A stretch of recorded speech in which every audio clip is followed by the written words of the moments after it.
અમારા સૌજન્ય ટાઉનશીપમાં G105 નંબરનું મકાન છે અમારો ફટાકડાનો સ્ટોલ HDFC બેંક પાસે લાગેલો હતો.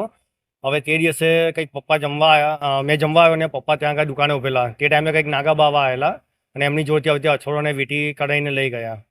હવે એમની જ્યારે રિટર્ન આવ્યા ત્યારે મને કીધું કે દેવેન્દ્ર ફટાફટ આપણે ભાગવું પડશે, પેલો ગાડીમાં માર્યો આવતે અછોડોને વીંટી લઈને ભાગી ગયા છે. એટલે અમે એનો પીછો કરતા માટે ત્યાં ગાડી ગયા. ત્યાં આગળ કોઈ ગાડી મળી નહીં અમને ને ગાડી રિટર્ન હાઈવે તરફ નીકળી ગઈ.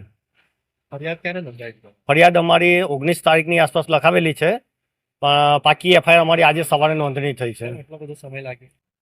હવે એમાં કંઈક એમને ડિટેલ્સ મળી નહીં, કાં તો કંઈક એમનાથી અરજી ખોવાઈ ગઈ કે એનું શું હશે એના વિશે પૂરો આઈડિયા નથી. પણ અમને જાણ થઈ કે ભાઈ તમારે પાકી FIR લખવા માટે ઓનલાઈન આવવું પડશે. એટલે પછી ઓનલાઈન કરી અને પછી પાકી FIR આજે નોંધણી થઈ. કેટલી આશા છે તમને પોલીસ સ્ટેશન પર કે અમારી વસ્તુ મળશે? હવે PI સાહેબે કીધું છે કે અમે તપાસ કરીએ છીએ.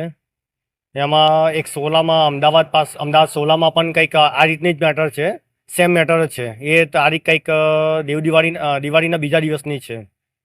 એટલે ત્યાંની મેટર અને અહીંયાની મેટર બે સાથે સોલ્વ કરીને જોઈએ છે કે એમાં બંનેને જો સરખું લાગતું હોય તો પછી આપણે કેસ થોડોક વહેલો ઉત્પન્ન થઈ એવું છે.